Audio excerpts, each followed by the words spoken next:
Gloire à Dieu. Votre voix est froide par la poussière. Je dis gloire à Dieu. Que Dieu vous élève. Et que Dieu envoie sa puissance. Et qu'elle agisse plus que par le passé dans votre vie. Au nom de Jésus. Père, nous te remercions en ce moment. Nous bénissons ton nom. Grand Dieu, puissant Dieu, Dieu aimable, tu as envoyé Jésus-Christ envers nous pour que tout ce dont nous avons besoin dans la vie, tout ce qu'il nous faut pour nous préparer pour le ciel, tu puisses nous les accorder à travers lui. Je prie, Seigneur, que chacun soit saturé par les bénédictions du calvaire, même en ce jour, au nom de Jésus. Bénis ton peuple. Utilise-nous pour être une bénédiction pour le monde autour de nous. Merci Seigneur pour l'exaucement. Au nom de Jésus, nous prions. Que Dieu vous bénisse. Vous pouvez vous asseoir. Nous parlons toujours de Jésus. Jésus le tout suffisant. Parce que nous considérons, parce qu'il a dit, je suis l'alpha et l'oméga. Il est celui qui est depuis le commencement jusqu'à la fin.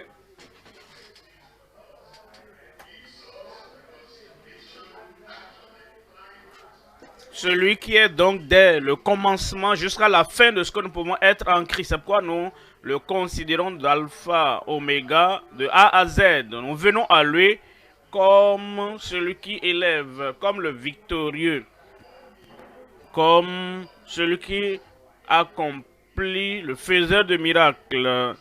Et comme nous considérons tout, comme nous apprenons ce Jésus, les bénédictions complètes dans ta vie. Amen. Jean chapitre 3. Jean 3, verset 14. Jean 3, 14. Comme Moïse éleva le serpent dans le désert, il faut de même que le Fils de l'homme soit élevé. C'est pourquoi nous nous référons à lui comme celui qui est élevé. Verset 15 et 10. Afin que quiconque croit en lui ne périsse point. C'est pourquoi tu ne périras pas. Parce que tu crois en lui et tu continues à croire en lui. Mais qu'il ait la vie éternelle. C'est pour toi au nom de Jésus. Nous considérons 3 points. Dans le message, premièrement, Jésus, l'arbitre établi, le juge établi. Le juge, personne ne parle à travers lui. Il parle et c'est final. Jésus, le juge établi pour régler tous les problèmes par son jugement final. Et sur la base de ta foi, il est l'arbitre, le juge établi par le Dieu Tout-Puissant pour régler tous les problèmes par son jugement final.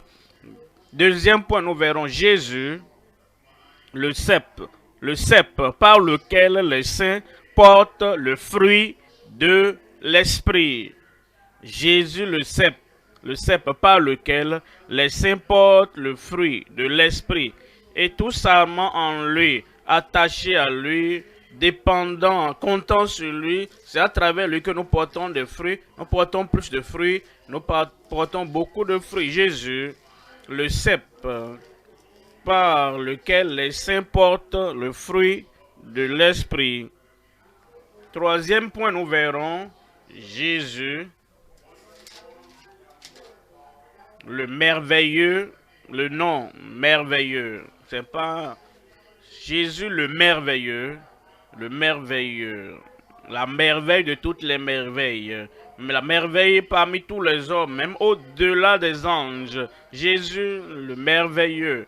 Jésus le merveilleux de l'éternité à l'éternité. Jésus le merveilleux qui est digne de dominer avec une souveraineté sublime. Revenons au premier point maintenant. Premier point, nous considérons Jésus, le juge, établi pour régler tous les problèmes par son jugement final. Tout ce qui est dans ta vie est réglé. Tout ce qui était avant toi, par toi, derrière toi est réglé. Et quand tu viendras au dernier jour en la présence de Dieu, lui sera debout à tes côtés. Si tu as donné ta vie au Seigneur, alors il fera la dernière déclaration pour dire: j'ai porté ton jugement, tu ne seras plus jugé au nom de Jésus. Jean au chapitre 5, verset 22. En Jean 5, 22, le Père ne juge personne, mais le Père, il a remis tout jugement au Fils. Actes des apôtres au chapitre 17, acte 17, verset 30. Acte 17, verset 30. Dieu, sans tenir compte des temps d'ignorance, annonce maintenant à tous les hommes, en tout lieu, qu'ils aient à se repentir. Pourquoi? Verset 31. Verset 31. Parce qu'il a fixé un jour où il jugera le monde selon la justice. Il jugera le monde entier dans la justice par l'homme. Tout jugement, le jugement final vient de lui et dit par l'homme qu'il a désigné. Ce dont il a donné à tous une preuve certaine. Ce dont il, le Dieu du ciel, l'a donné à tous une preuve certaine en le ressuscitant des morts. Celui qui est ressuscité des morts, le Seigneur ressuscité, le Christ ressuscité, dont la mort ne pouvait le retenir. Il est celui qui a le dernier mot, le dernier mot sur tous les hommes sur la terre, tous les hommes dans chaque génération, tous les hommes qui ont jamais vécu. Il y a trois éléments à voir ici. Premièrement, le soutien des âmes sauvées et des saints sanctifiés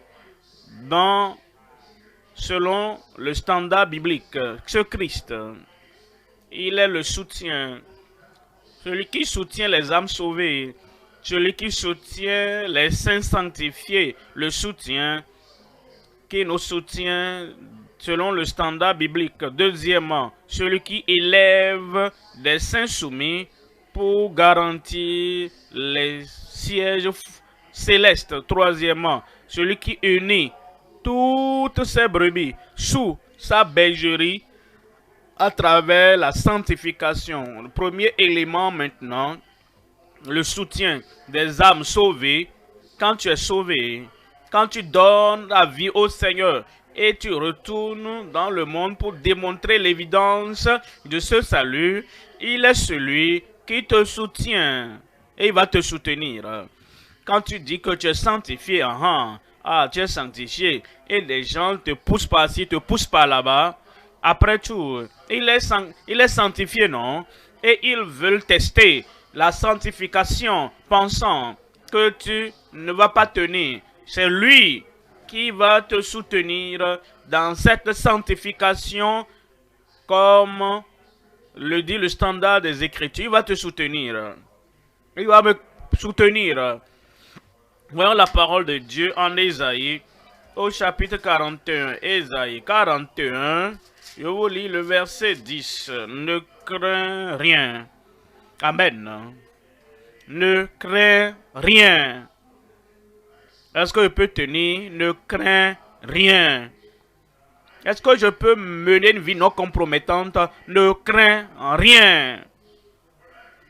Est-ce que je pourrais vaincre toutes les tentations qui surviennent sur mon chemin? Ne crains rien, car je suis avec toi.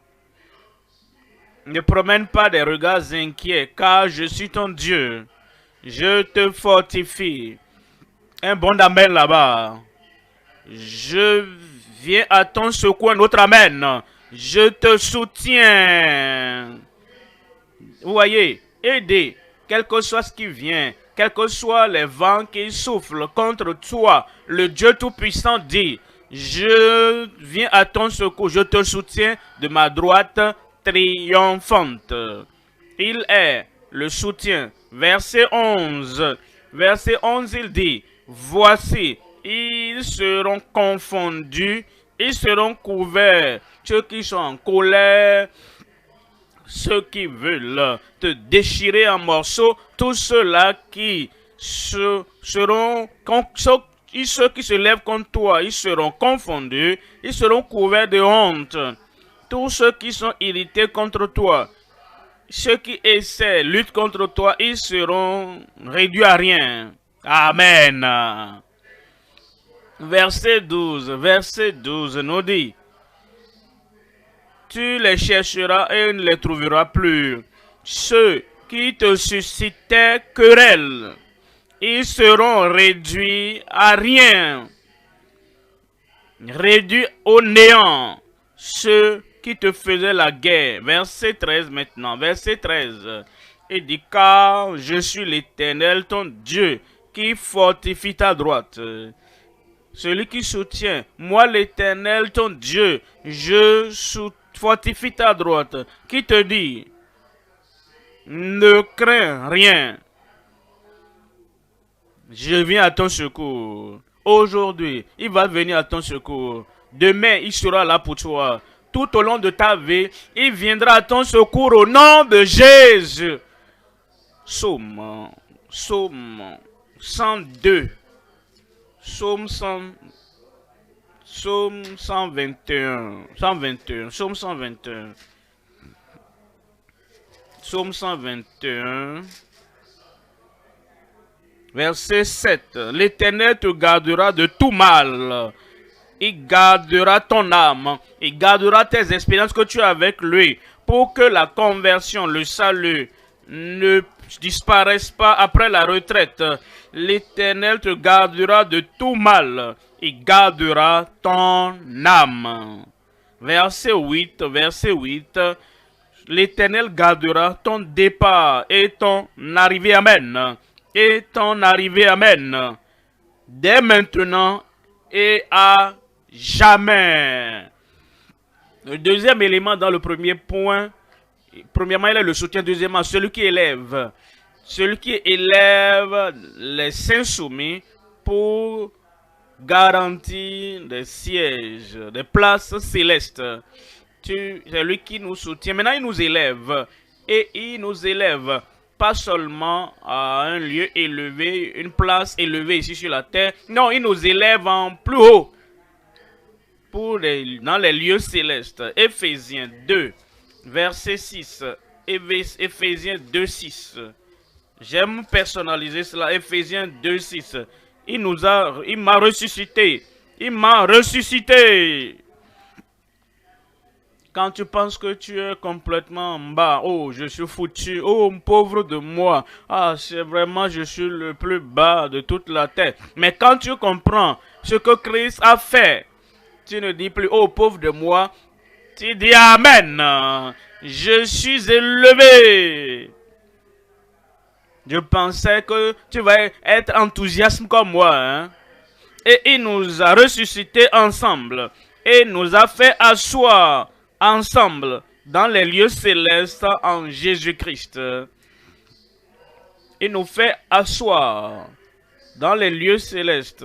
C'est pourquoi il dit en 1 Samuel, le chapitre 2, lisons le verset 1 Samuel 2, verset 8. 1 Samuel 2, verset 8. De la poussière, il retire le pauvre. Du fumier, il relève l'indigent pour les faire asseoir avec les grands. Et il leur donne en partage un trône de gloire. Voyez cela, tu étais pauvre en bas complètement.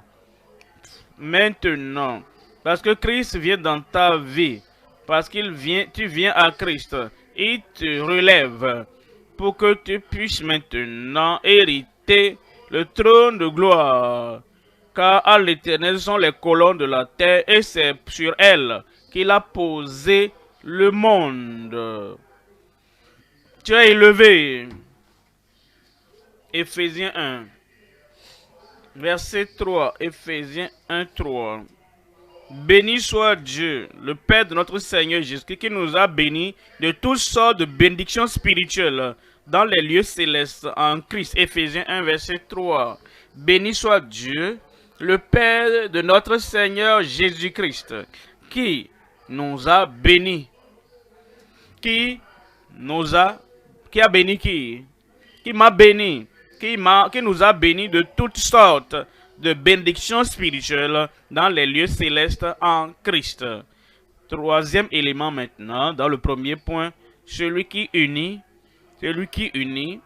toutes ses brebis sous sa bergerie à travers la sanctification.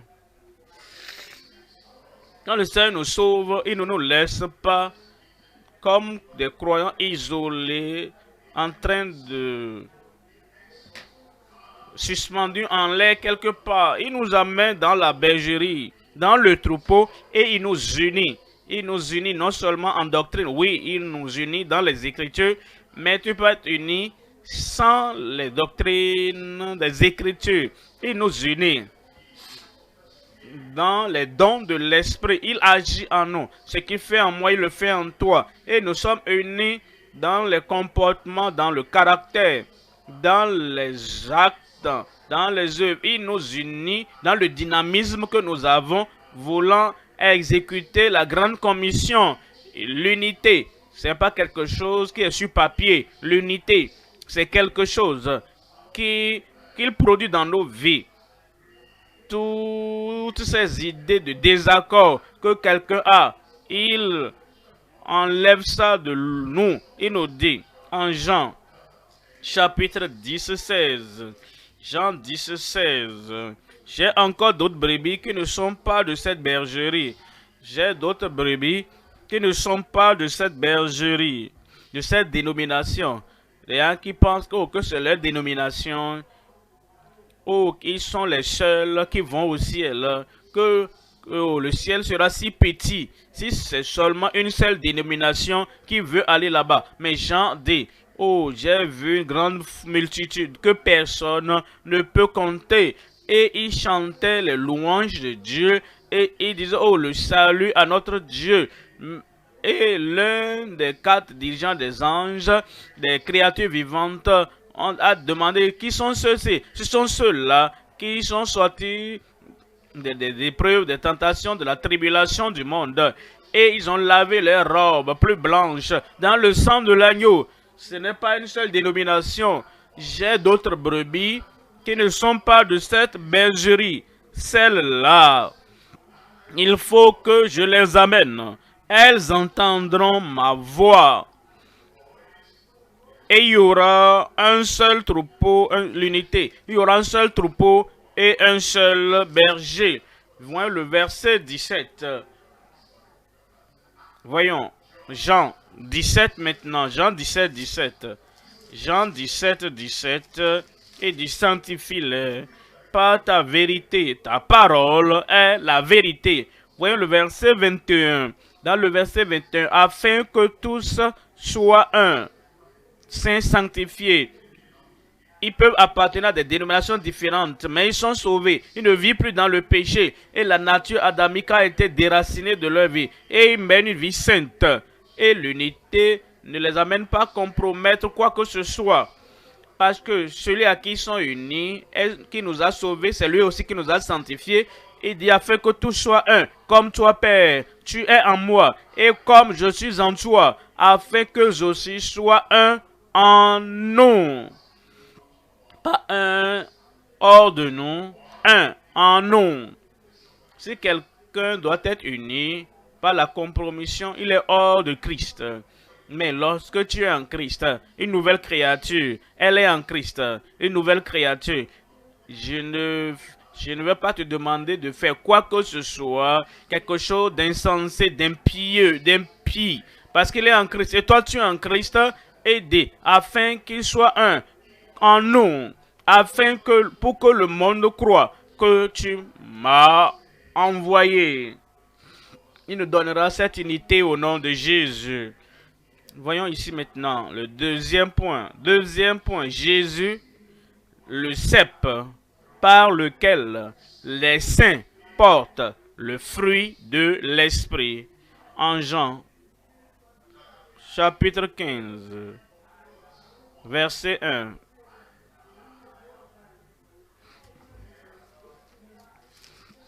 Je suis le vrai cep. Je suis le vrai cep. Il se présente ici comme le cep. Et mon père est le vigneron. Verset 2. Verset 2 de Jean 15. Tout sarment qui est en moi et qui ne porte pas de fruits, il le retranche. Vous comprenez? Tout sarment en lui. Je suis sauvé, pas de fruits. Je suis né de nouveau, mais pas de fruits. J'ai la vie éternelle, mais pas de fruits, le fruit de l'esprit. Je suis enfant de Dieu, mais il n'y a pas de fruits. Il dit, ta profession n'est pas suffisante. Tu dois avoir la production, la productivité. Tu dois produire les fruits. Parce que tout sarment en moi et qui ne porte pas de fruits le retranche. Et tout sarment qui porte du fruit, il émonde, afin qu'il porte encore plus de fruits. C'est pourquoi nous sommes là, à la retraite. C'est pourquoi nous sommes là, à JCK. Vous êtes nés de nouveau, vous allez porter de fruits. Moi, je vais porter de fruits. Verset 7, dans le verset 7, et il nous dit, si vous demeurez en moi, et que mes paroles demeurent en vous, demandez ce que vous voudrez, et cela vous sera accordé. Verset 8. Verset 8. Si vous portez beaucoup de fruits, c'est ainsi que mon Père sera glorifié. La seule manière de glorifier le Père, ce n'est pas en dansant, ce n'est pas ces choses que les gens font, et ils sont contents. Ils sont en train de jeter leurs fesses à gauche, à droite. Et ils pensent, oh, que cela plaît à Dieu. Et ils invitent plus de péché de la chair. Et ils invitent plus d'activité de la chair. Et quand ils finissent en balançant leurs fesses à gauche, à droite, ils vont en privé. Et ce qu'ils étaient en train de balancer, et ils vont ensemble pour aller accomplir les œuvres de la chair. Ça ne glorifie pas Dieu. Et dit, si vous portez beaucoup de fruits, c'est ainsi que mon Père sera glorifié et que vous serez mes disciples. Quel type de fruits? Voyons. Galates au chapitre 5. Galates 5, 22. Galates au chapitre 5. Il espère que nous portions le fruit de l'esprit. Il nous dit, Galates 5, 22, mais le fruit de l'esprit, c'est l'amour, l'amour authentique. Ce n'est pas l'amour érotique, pas l'amour charnel, pas l'amour qui souille.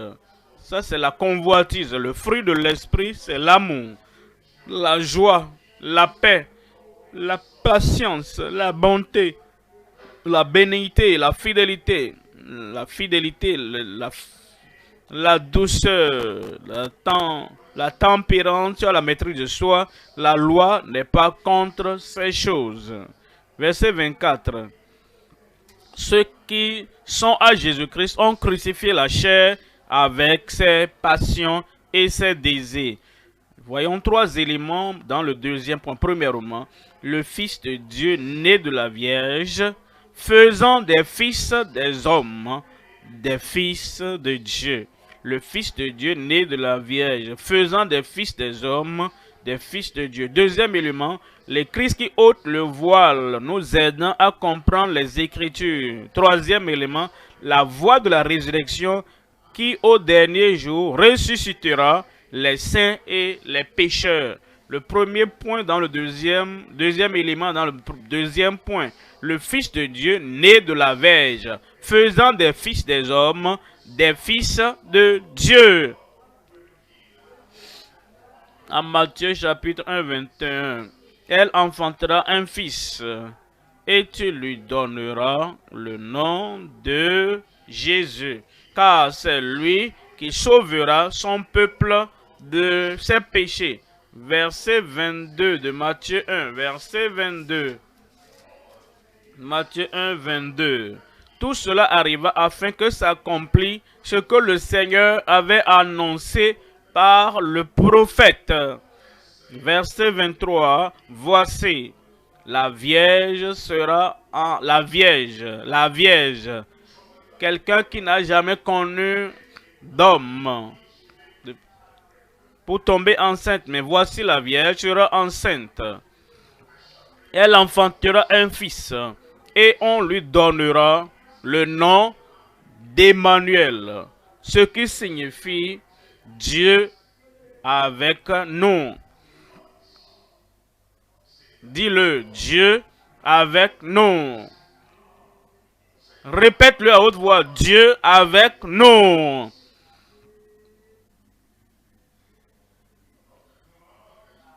Je ne vais pas abandonner si vous ne dites pas ça à haute voix, Dieu avec nous. Voyez ceci.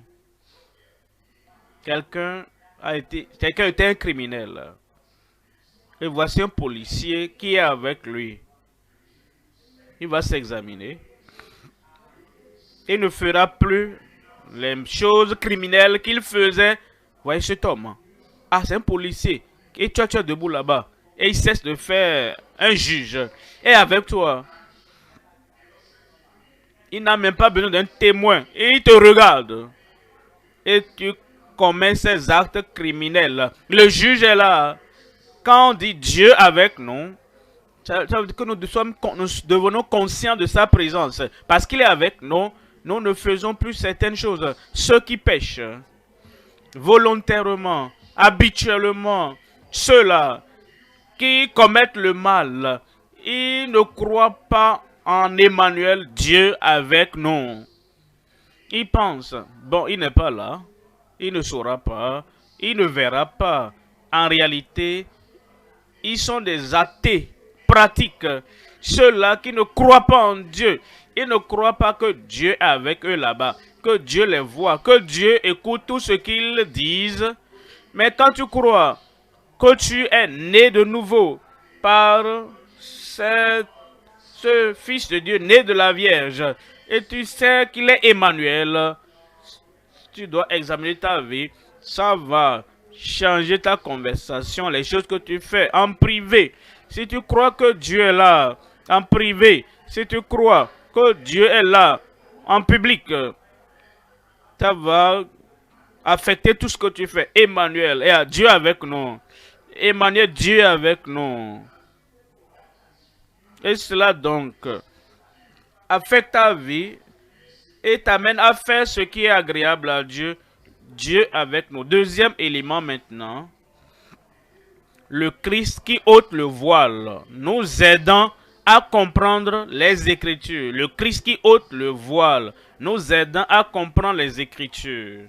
En 2 Corinthiens chapitre 3, verset 14. 2 Corinthiens 3, 14.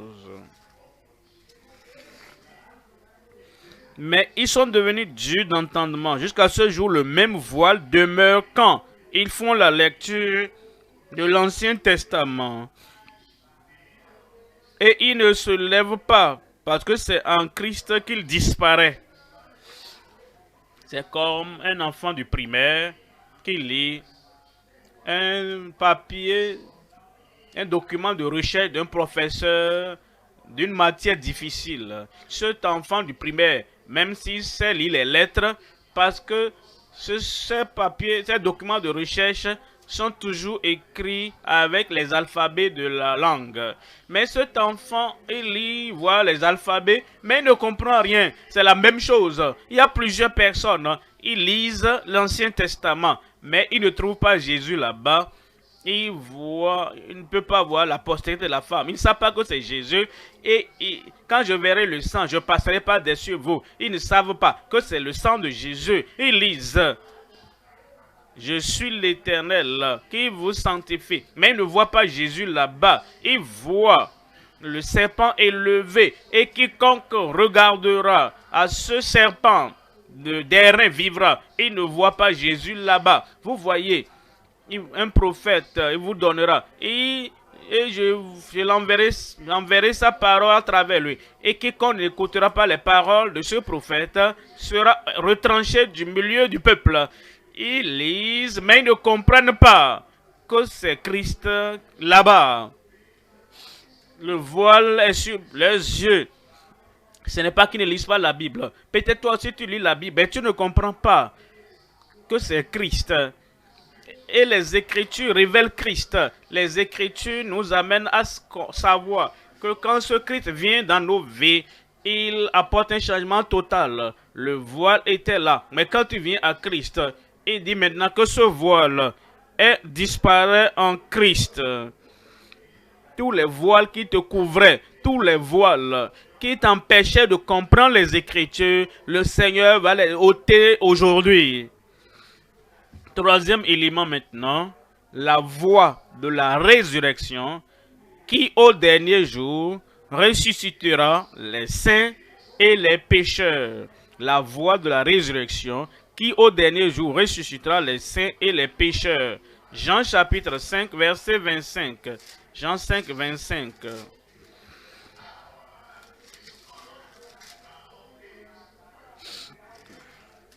En vérité, je vous le dis, l'heure vient et elle est déjà venue où les morts entendront la voix du Fils de Dieu.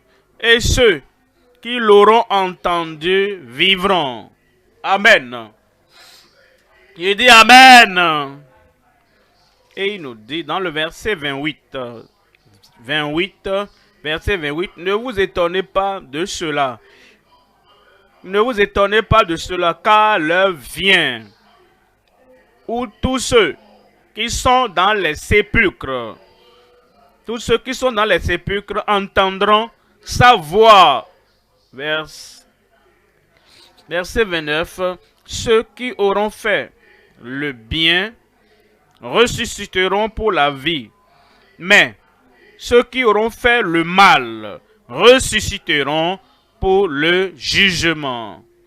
Il y a la résurrection, sortira les pécheurs qui n'étaient pas sauvés. La bonté du Seigneur n'était pas venue dans leur vie et ils viendront à la résurrection des morts pour la condamnation. Mais ceux qui sont sauvés, ceux qui ont donné leur vie au Seigneur, ils ressusciteront également pour la résurrection des justes. Daniel au chapitre 12. En Daniel au chapitre 12. Verset 2, Daniel 12, 2. Daniel 12, 2. Plusieurs de ceux qui dorment dans la poussière de la terre se réveilleront, les uns pour la vie éternelle, ceux qui sont nés de nouveau, et les autres pour l'opprobre, pour la honte éternelle. C'est là ceux qui ne sont pas nés de nouveau. Verset 3. Ceux qui sont nés de nouveau et ceux qui servent le Seigneur, ceux qui auront été intelligents, les vierges sages, pas folles, ceux qui auront été intelligents, sages, brilleront comme la splendeur du ciel. Et ceux qui auront enseigné la justice à la multitude brilleront comme les étoiles à toujours et à perpétuité. Amen. Troisième point maintenant, Jésus, le merveilleux, l'admirable. Jésus, l'admirable, qui est digne de dominer avec une souveraineté sublime. En Ésaïe au chapitre 9. Ésaïe 9, voyons le verset 6. Ésaïe 9, verset 6. Ésaïe 9, verset 5, Louis II. Quand un enfant nous est né, un fils nous est donné au calvaire. Et la domination reposera sur son épaule. On l'appellera admirable. Dites-moi comment. Et on l'appellera comment? Est-ce que vous avez une Bible là-bas? Vous lisez la Bible. Dites-le à haute voix. On l'appellera admirable, conseiller, Dieu puissant, Père éternel, Prince de la paix. Il est l'admirable. Et ces merveilles viendront dans ta vie. Il y a trois éléments. Premièrement, la voie du salut pour la satisfaction spirituelle et la filiation. Deuxième élément, la parole qui sauve, sanctifie et fortifie. Troisième élément, Jésus, celui qui lave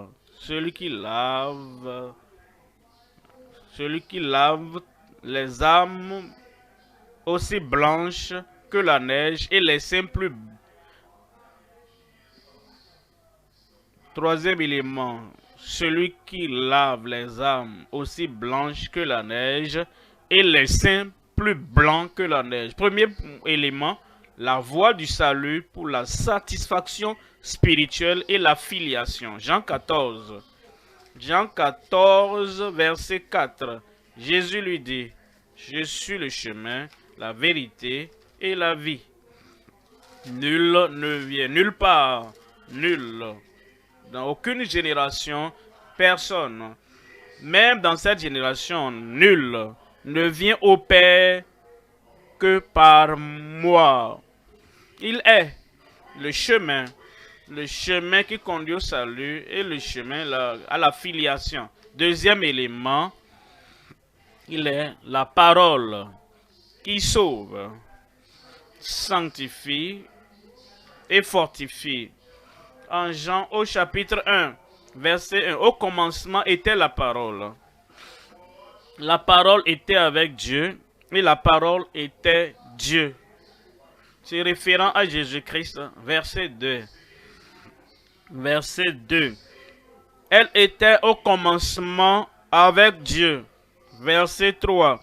Verset 3. Toutes choses ont été faites par elle, et rien de ce qui a été fait n'a été fait sans elle, qui est Jésus-Christ. Comment savons-nous? Verset 4.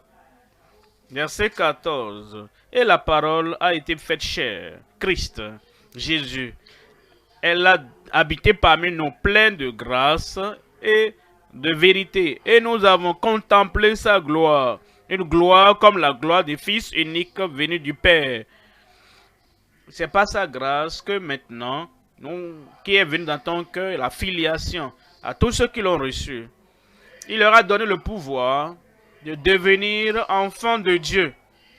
Même ceux qui croient en son nom.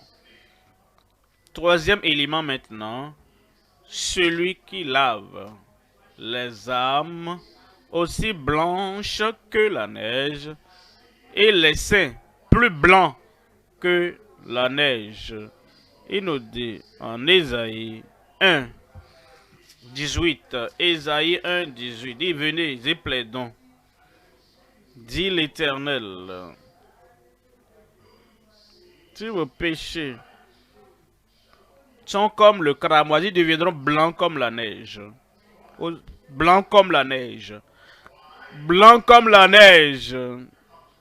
Tu viens au Seigneur et tous les domaines sombres de ta vie, les comportements sombres de ta vie, il prend le sang de Christ qui a fait l'expiation pour nous et il lave tout et Dieu te regarde et dit, ah, regardez ça, il est aussi blanc que la neige, même si sont comme le cramoisi, ils seront comme la neige. Il va te laver. J'ai dit, il va te laver. Aussi blanc que la neige. La deuxième chose, plus blanc que la neige. Psaume 51. Psaume 51. Psaume 51. Verset 8. Mais tu veux que la vérité soit au fond du cœur. Fais donc pénétrer la sagesse au-dedans de moi. Verset 9. Verset 9. Purifie-moi, purifie-moi, purifie-moi.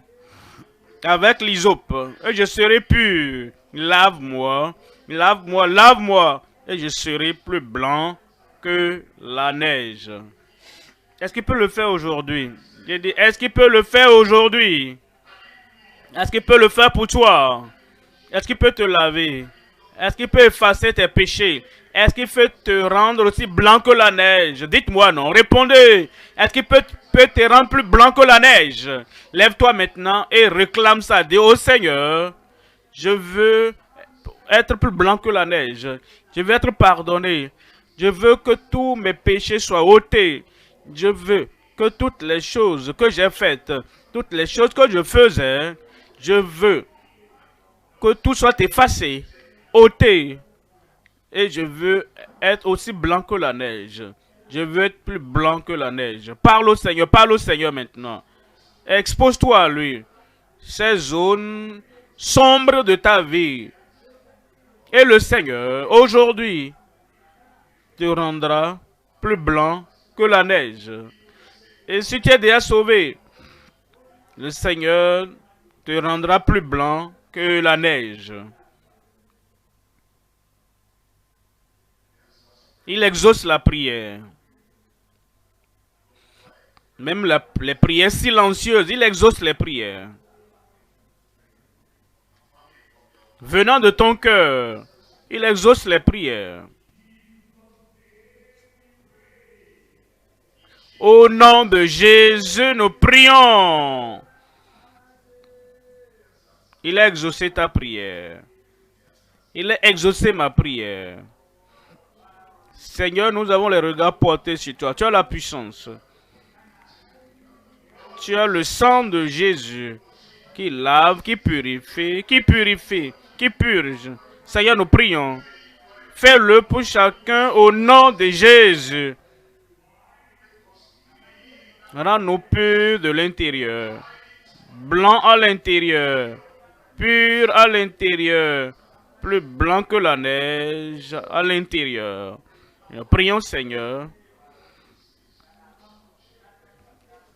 que notre langage change, que nos habillements changent, notre caractère va changer, notre comportement va changer, parce que de l'abondance du cœur, la bouche parle. Et comme tu nous rends plus blanc que la neige de l'intérieur, plus blanc à l'intérieur, cela va se refléter dans notre caractère. Nous prions que tu accordes à chacun de nous le caractère pieux, à chacun le caractère à l'image de Christ, non seulement aujourd'hui, chaque jour de notre vie. Merci Seigneur. Dis merci Seigneur. Merci Seigneur. Au nom de Jésus, nous prions.